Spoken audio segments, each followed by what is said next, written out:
Contoh nih, KB wis komunikasi, loyalitas, building. Di sini ada disiplin, gak disiplin. Waya store, gak di store no. Terus waya narik wis dibayar, jadi gak dibayar. Terus tekonnya mesti telat. Terus waya ngirim 2 kali, cuman 1 kali. Ternyata turun nang isore pring-pring, with pring ya.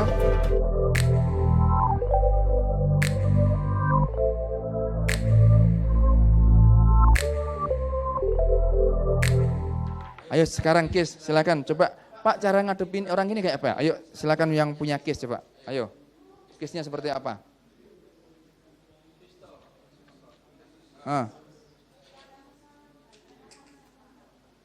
Banyak alasan.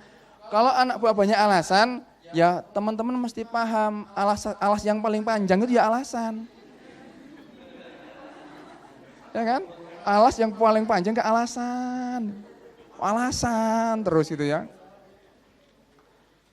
Teman-teman, kalau punya anak buah alasannya misalnya apa? Kalau kemarin sakit gigi, besok sakit panu, berikutnya sakit. Contoh nih, Pak, perusahaan ini transformasi Pak. Bapak tahu enggak kalau perusahaan ini transformasi Pak? Saya mulai level staff, supervisor, manager, semuanya kerja ditambah Pak. Transformasi, mari kerja nggak pengen gaji gak ditambahi Pak. Ya apa sampean niku? Kadang banyak pekerjaan seperti itu. Penggaweannya ditambah wakeh, tapi gaji gak ditambahi. Ada yang seperti itu? Ada yang seperti itu?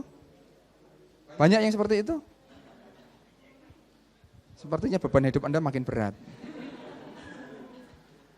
Gak usah kaget kalau mas seperti itu, ajak duduk diam. Makanya penting banget teman-teman itu tahu profiling tim Anda. Siapa di antara teman-teman di sini yang owner pernah teskan anak buahnya tentang profiling? Tahu profiling? Oh, Steven, boleh terserah mau pakai boleh, terserah mau personality plus, mau Steven, mau DISC. Tapi kalau khusus tim, kalau itu lebih personal, Mbak. Tapi khusus tim, teman-teman, halo?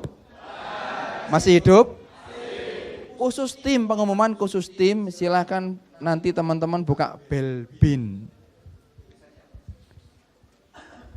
Nih. Belbin.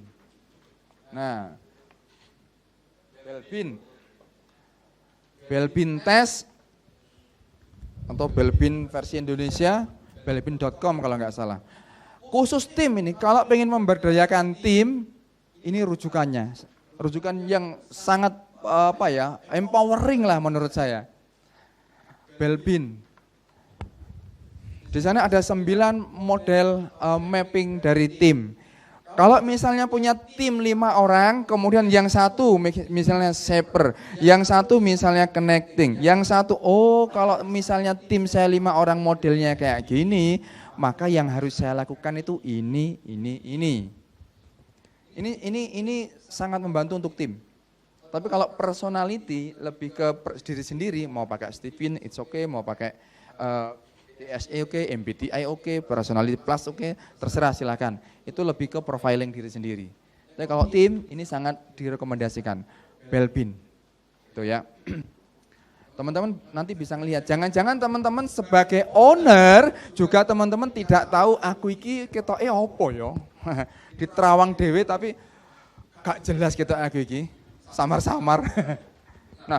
Nah, jadi teman-teman karena di sini yang muncul banyak ini komunikasi, maka kita akan sedikit sweet tentang komunikasi. Setuju? Sepakat?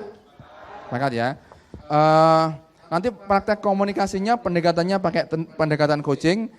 Nanti setelah full prakteknya nanti setelah kita break karena teman-teman mesti paham landasannya dulu. Kalau tiba-tiba praktek bla bla bla bla bla, teman-teman esensinya nggak paham, malah nggak kira dipraktekkan. Gitu ya. Sip? Lanjut? Kalau saya bilang lanjut jawabannya yuk. Lanjut? Yuk. Nah, kalau saya bilang yuk jawabannya lanjut. Lanjut? Yuk. Manut ya.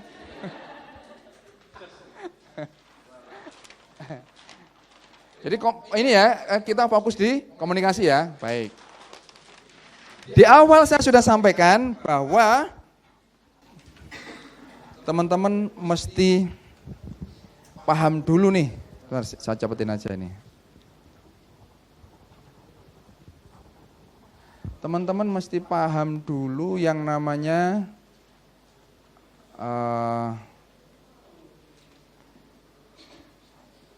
karena ini kelasnya besar, kalau dipraktekkan semuanya nggak kejar ya teman-teman, makanya saya cepetin aja dulu. Nah, teman-teman mesti memahami peta sederhana ini. Ya, situ nggak kelihatan ya. Nah, mapping your team, ini cara sederhananya teman-teman. Kalau teman-teman punya tim atau punya anak buah, ya, semangatnya rendah, motivasinya rendah. Kalau punya anak buah ini misalnya, dia semangatnya walah wonge rasa-rasen, motivasinya walah mau wales kan. Ada yang seperti itu? Ada ya, banyak ya.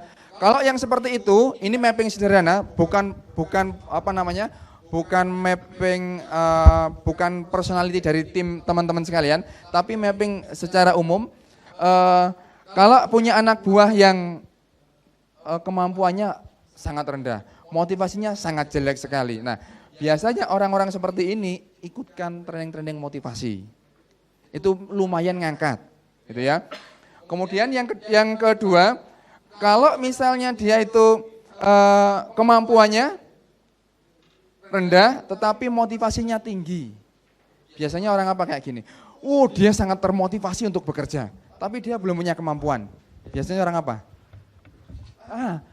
Fresh graduate atau pegawai baru. Pegawai baru itu teman-teman semangatnya itu semangat 45, betul? Wes pokoknya kerja, semangat. Gurung gajian soalnya. Dan gurung disenggol-senggol kanan kiri gitu ya.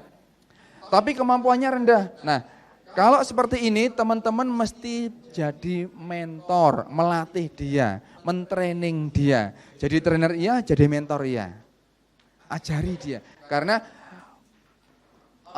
modal utamanya sudah ada nih, high motivation, semangatnya tinggi. Orang-orang seperti ini kalau semangatnya tinggi, dia mau di model kayak apapun jadi. Tinggal kemampuannya yang terus diasah. Kalau misalnya punya tim pinter, kemudian gak termotivasi, wes pewinter tapi senengane memprovokasi koncone. Lah apa sih kerja ngoyo-ngoyo, akas ora gajine padha. Lah apa sih ngoyo-ngoyo. Biasa ae pokok. Mari melok training yo. Mari melok training gawaya saiki semangat, paling seminggu balik.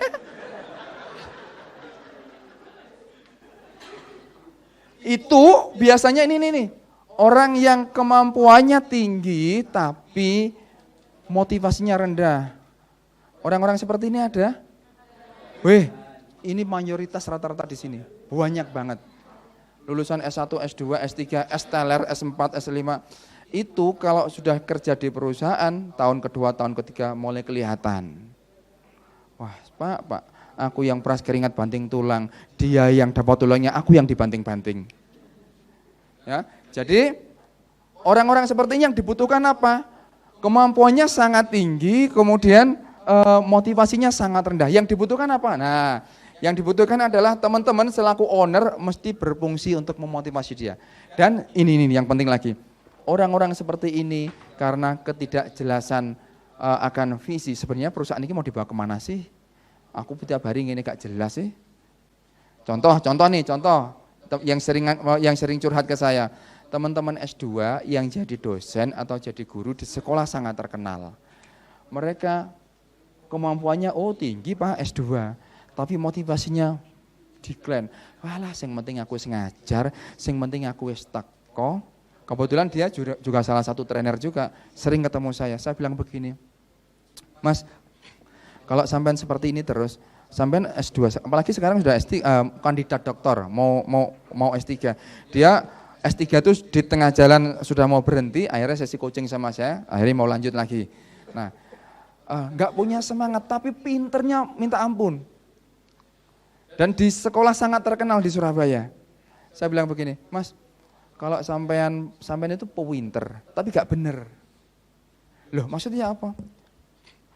Sampean setiap hari ke sekolah hanya datang untuk ngajar. Percaya saya, yang sampean lakukan itu tidak bernilai apa-apa, karena nggak ada ruh di situ, nggak ada nggak ada energinya di situ.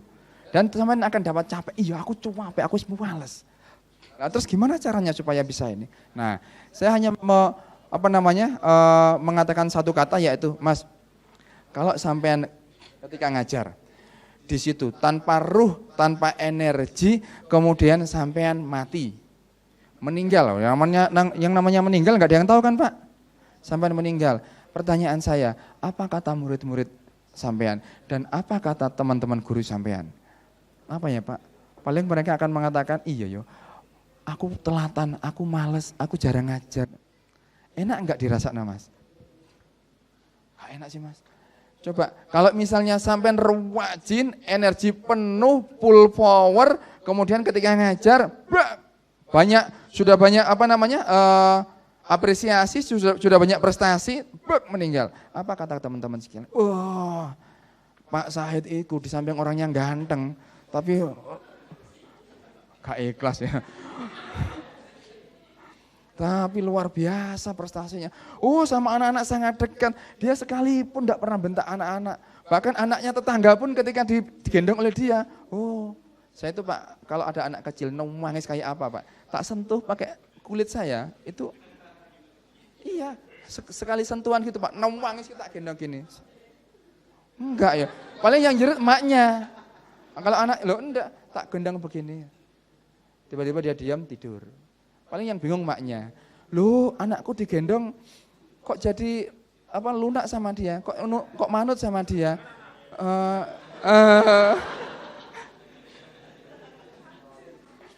Hipnotis, ya saya penghipnotis, Pak. Saya penghipnotis sejati dan Anda juga penghipnotis sejati.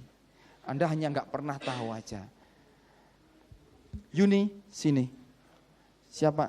Tolong ini kirim ke sana. Baik, Pak. Ketika anak buah Anda panggil dan dia berangkat, itu hipnosis pengumuman. Nak, mandi. Dia mandi, itu hipnosis pengumuman. Nak, mandi.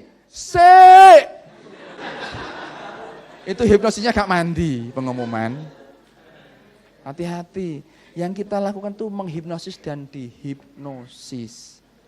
Jadi bahasa komunikasi, nah ini yang kita pelajari, ini lebih banyak ke hipnosis. Hanya kita belum paham caranya. Bahasa-bahasa komunikasi, kalau istilahnya bahasa persuasif lah ya, itu bahasa-bahasa hipnosis. Contoh begini, contoh nih ya, teman-teman, saya kok haus sekali ya. Bayangin mulai semalam kurang tidur,